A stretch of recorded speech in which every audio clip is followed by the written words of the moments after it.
Alma sat in a narrow canyon along Los Gatos Creek, about 10 miles west of San Jose. The town grew up in the 1860s, born from the lumber industry that fed the growing cities of the Santa Clara Valley. Redwoods covered the surrounding mountains then. Men came to cut them down. Families followed. By the turn of the century, Alma had become more than a logging camp. It was a real town. There were homes along the creek, a general store that sold dry goods and tools, a post office where mail arrived by stagecoach and later by truck. Alma was not famous. It did not appear in guidebooks. It was not a destination. It was simply a place where people lived their lives. The families who settled in Alma were not wealthy. They were laborers and shopkeepers and farmers.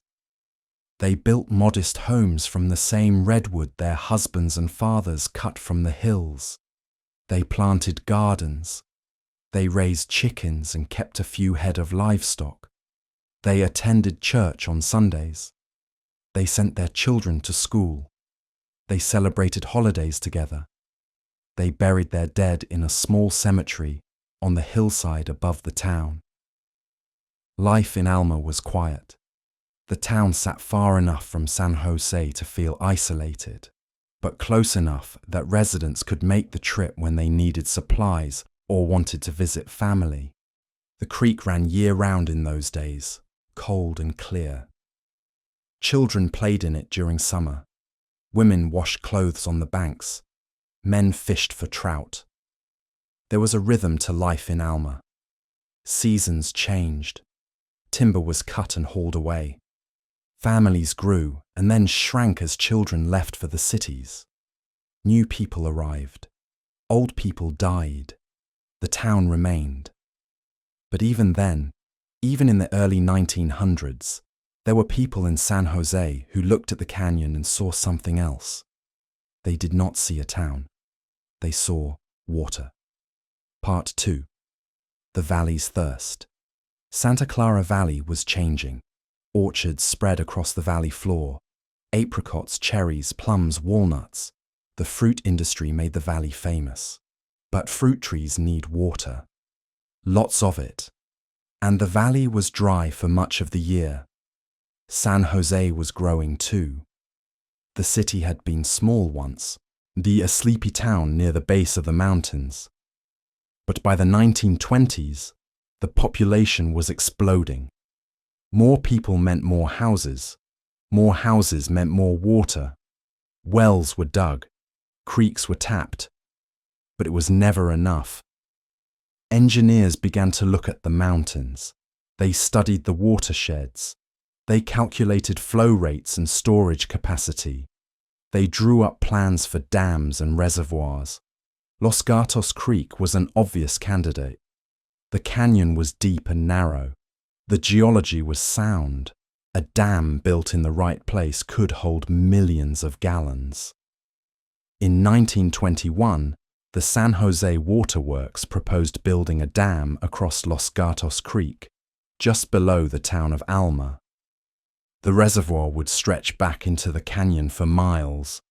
It would supply water to San Jose and the surrounding communities.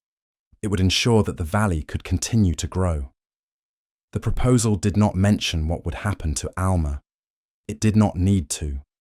Everyone understood. The dam was not built immediately. There were studies to conduct, permits to secure, funding to arrange. Years passed. The people of Alma continued their lives, knowing that the plan existed, but not knowing when or if it would happen. Some believed the dam would never be built. Others began to prepare for the inevitable. In 1934, construction began on the first Lexington Dam. It was a small structure, designed to create a modest reservoir. Alma was not flooded, not yet. The dam created a lake upstream, but the town remained above the waterline. For a while, it seemed like Alma might survive after all. But the valley kept growing. The orchards kept expanding. San Jose kept building. And the water kept running out.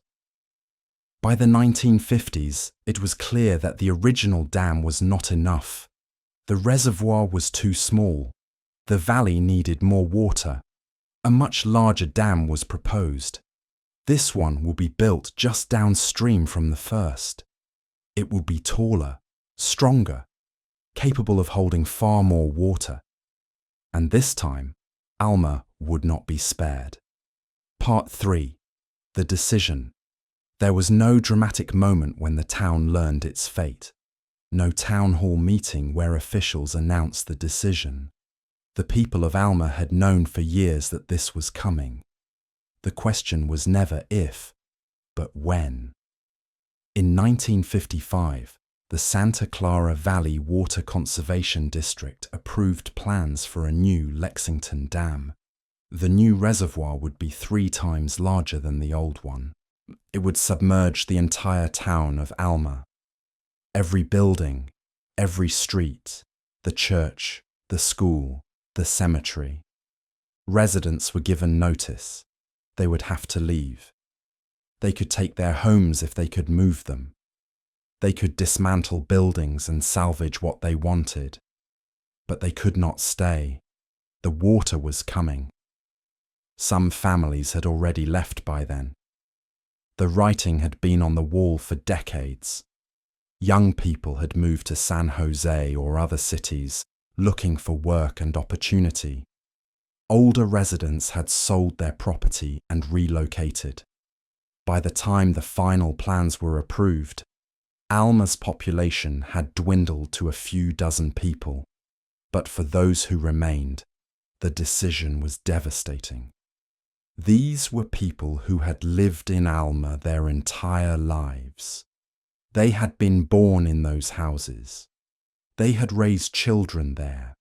They had buried parents and siblings in the cemetery on the hill.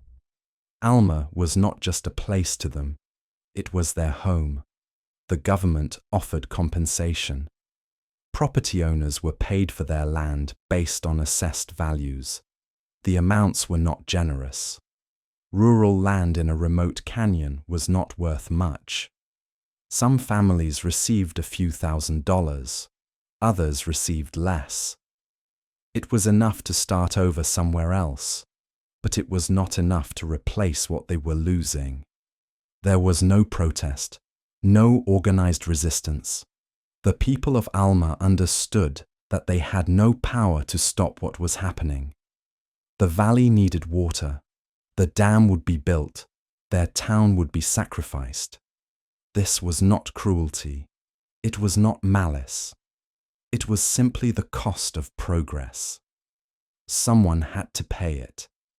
This time, it was Alma. Part 4. Dismantling a town. The evacuation began in the late 1950s. Families started the slow, painful process of leaving. Some homes were moved. Houses in those days were often built on simple foundations, and with enough effort and money, they could be jacked up, placed on trucks, and hauled away. A few Alma homes were relocated to nearby towns. Los Gatos, Saratoga, San Jose. They still stand today, though the people who live in them now have no idea where they came from. Other homes were too fragile to move. They were old. The wood had rotted. The foundations had settled. Moving them would destroy them. These houses were dismantled instead. Families pulled off siding and pried up floorboards. They salvaged what they could: windows, doors, hardware, anything that could be reused. The rest was left behind. The church was one of the last buildings to go. It was a small, simple structure with a white-painted exterior and a modest steeple. It had served the community for decades. Weddings had been held there, funerals, Sunday services, Christmas programs.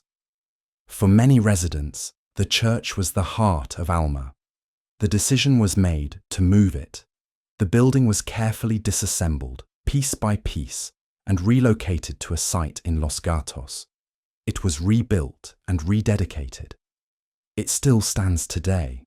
though it is no longer used as a church. The steeple is gone.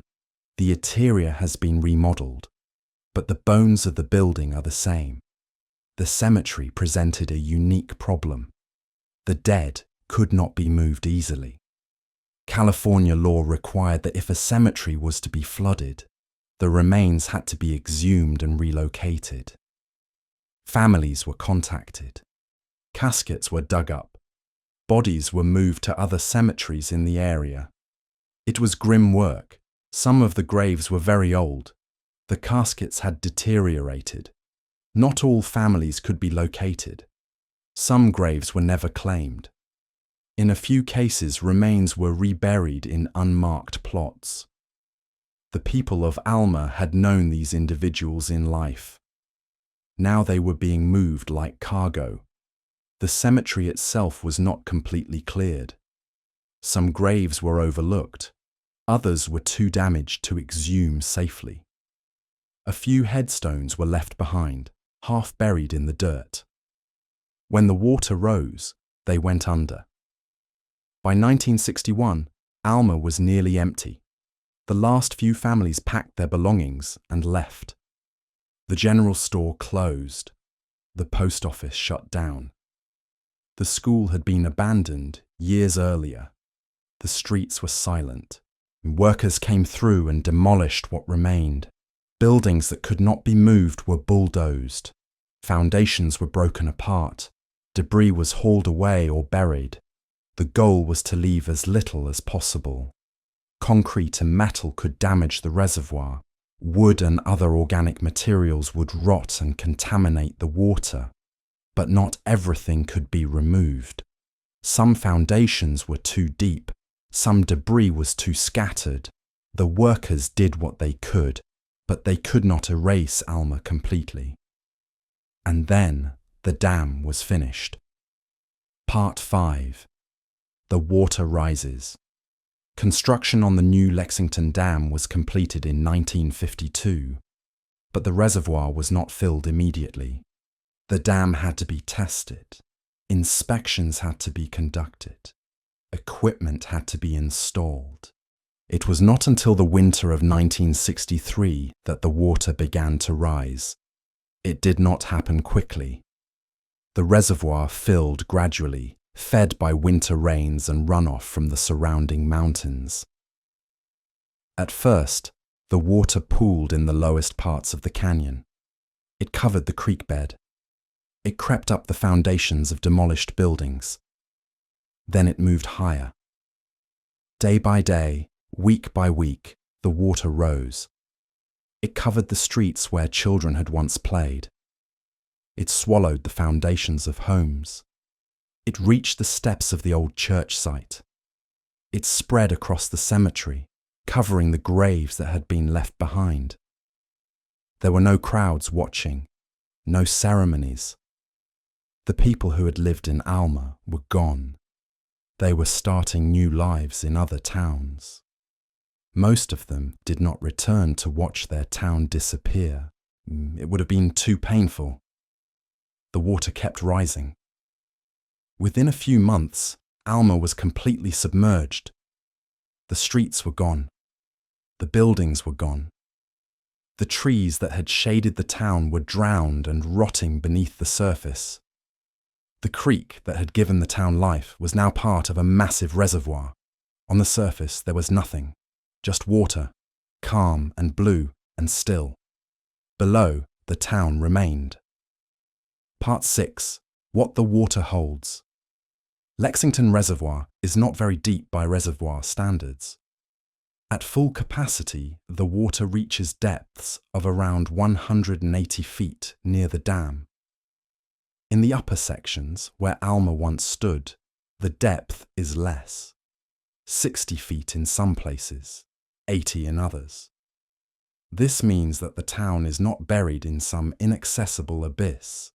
It is simply hidden, submerged, but not destroyed. When the foundations are still there, concrete slabs where houses once stood, brick remnants from chimneys, sections of stone walls, metal pipes that once carried water to homes. wooden beams that have long since rotted away, leaving only the metal bolts that held them together.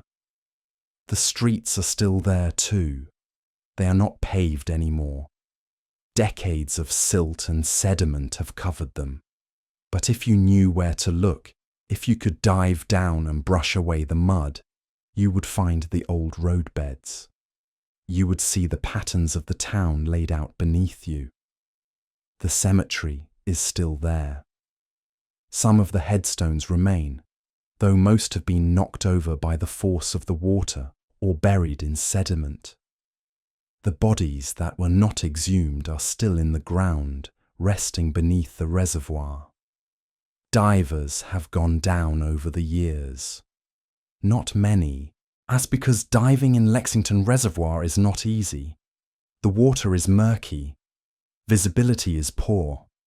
Sediment stirs up easily, turning the water into an opaque cloud. There are submerged trees and debris that make navigation dangerous. But those who have gone down report the same things: foundations, walls, pieces of metal, the unmistakable signs of human habitation. And sometimes, during severe droughts, Alma returns. California experiences cycles of drought and rain. In wet years, the reservoir fills to capacity. In dry years, the water level drops. Sometimes it drops significantly. In 1976, during one of the worst droughts in California history, the water level in Lexington Reservoir fell by more than half. The upper sections of the reservoir became shallow. Mudflats appeared. And then, rising from the muck, pieces of Alma emerged. Foundations became visible. Concrete slabs sat exposed to the air for the first time in over a decade. Old roads reappeared, covered in dried mud and algae. Pieces of metal pipe jutted from the ground. In the old cemetery, a few headstones poked above the surface. People came to see it. Photographers, historians, former residents who had lived in Alma as children. They walked across the muddy ground where the town had been. They looked at the ruins. Some took photographs. Others just stood and remembered. One man, who had been a boy in Alma, returned during the drought. He walked to the spot where his family's home had stood. The foundation was still there, a rectangle of cracked concrete half buried in silt. He stood on it for a long time, not saying anything. Then he left. The rains came back, and the reservoir refilled. Alma disappeared again. It has happened several times since then, in 1987, in 1991, in 2014. Each time the water drops low enough, pieces of the town resurface, and each time people come to see what remains. But the droughts never last. The water always returns, and Alma sinks back into the silence. Part 7. The people who remember. Most of the people who lived in Alma are dead now. The town was evacuated more than 60 years ago. The children who played in the creek are in their 70s and 80s. The adults who owned homes and businesses are gone. But memory does not die as quickly as people do. Some of the former residents stayed in the area. They moved to Los Gatos or Saratoga or other nearby towns. They built new lives. They found new jobs. They raised families. But they never forgot Alma. In the years after the flooding, a few of them would meet occasionally. They would share stories. They would talk about the old days, about the general store, about the church, about neighbors who had passed away. They would remember the town as it had been, not as it was now. There was no bitterness in these gatherings, no anger at the government or the water district, just sadness and nostalgia, and a quiet grief for something that could never be recovered. One woman, who had been a girl in Alma, kept a photograph of the town on her mantle for the rest of her life. It was a simple picture, taken sometime in the 1940s. It showed the main street with a few buildings visible, a car parked in front of the general store, trees in the background. She would look at it sometimes and remember what it had been like to walk that street, to know every person she passed, to feel safe and at home. She died in 2008. The photograph was passed to her daughter, who had never lived in Alma, but who had heard the stories. The daughter kept it. She still has it today.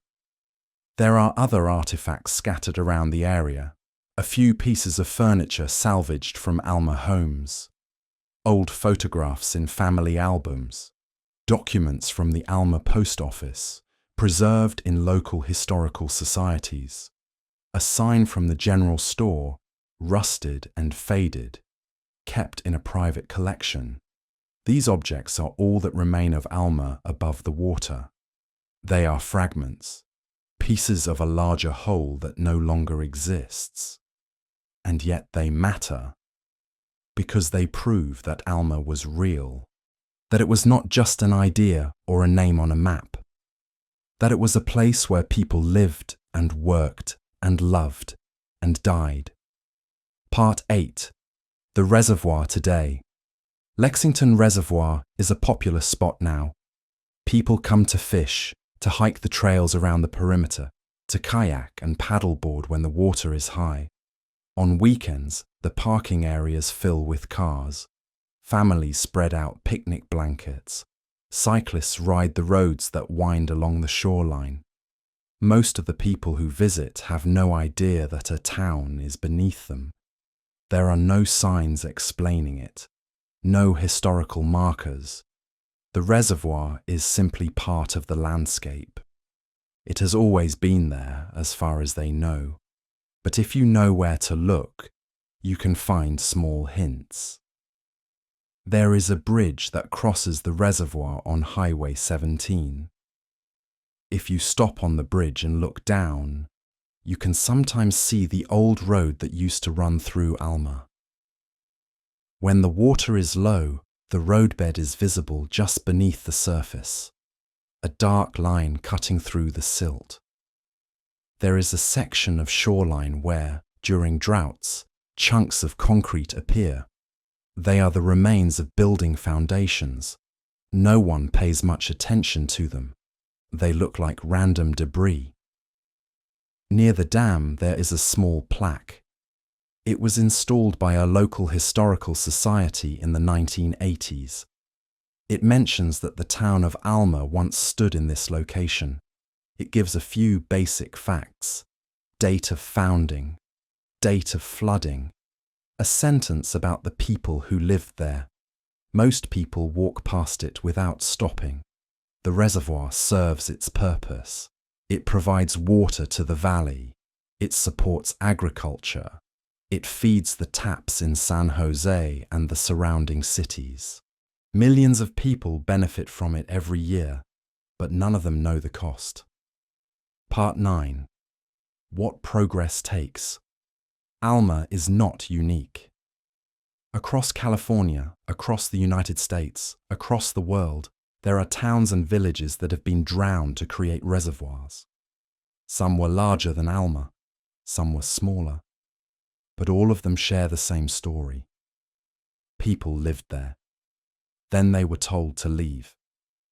Then the water came. In California alone, there are dozens of such places. Kennett, flooded to create Shasta Lake. Monticello, drowned beneath Lake Berryessa. Mormon Island, submerged under Folsom Lake. Each one was a community. Each one had families and homes and histories. Each one was sacrificed so that others could have water and power. This is the bargain that modern civilization makes. We need resources, water, electricity, space. And sometimes, to get those resources, we have to take something from someone else. We have to displace people. We have to erase places. It is not done with cruelty, it is done with necessity, or at least that is what we tell ourselves. The people who authorized the flooding of Alma were not villains. They were engineers and bureaucrats and elected officials trying to solve a problem. The valley needed water. The dam was the solution. It was rational. It was efficient. It was, in the minds of those who approved it, the right decision. But rationality does not erase loss. For the people who lived in Alma, the flooding was not a statistic. It was not a line item in a budget or a paragraph in a planning document. It was the end of their world, and yet they left. They took what they could carry, and they went. Because they had no choice. Because the water was coming whether they liked it or not. This is what progress demands. Someone has to pay. Someone always has to pay. Part 10. Silence beneath the surface. There are moments, standing on the shore of Lexington Reservoir, when the water is perfectly still. No wind, no boats, no sound except the distant hum of traffic on the highway. In those moments, it is easy to imagine what lies beneath. The streets, covered in silt. The foundations, slowly crumbling. The cemetery, where bodies rest in darkness. The church site, where people once gathered to worship and celebrate and mourn. It is all still there, hidden, forgotten by most, but not gone. Alma did not vanish. It was drowned. And there is a difference. To vanish is to cease to exist, to be erased completely. But Alma still exists. It is just submerged, waiting. And every few years, when the rains fail and the reservoir drops, pieces of it rise again. Brief, temporary. A reminder that it was real. The people who lived there are mostly gone now. Their children are old. Their grandchildren have lives and concerns that have nothing to do with a town that drowned before they were born. But memory persists, in photographs, in stories passed down, in the minds of the few who still remember what it was like to walk the streets of Alma when they were young, and in the water itself, because the water holds everything, the houses, the roads, the cemetery, the lives that were lived there. It holds it all in silence. Closing. The camera moves across the reservoir again. The same shot as the opening, but slower now. The water reflects the sky. Hills surround it on all sides. A boat drifts near the far shore, and nothing suggests that a town ever existed here. But it did. Alma was real. It was a place where people lived ordinary lives. They worked, they raised families, they built homes, they created a community, and then it was drowned. Not because it was hated, not because it was worthless, but because something else was deemed more important. This is the story of Alma, a town that was sacrificed so that others could thrive, a town that is still there, beneath the water, waiting in the silence. Progress took Alma, but it could not take its memory. And as long as someone remembers, as long as someone tells the story, Alma has not truly disappeared. It is simply resting beneath the surface, waiting for the water to fall again.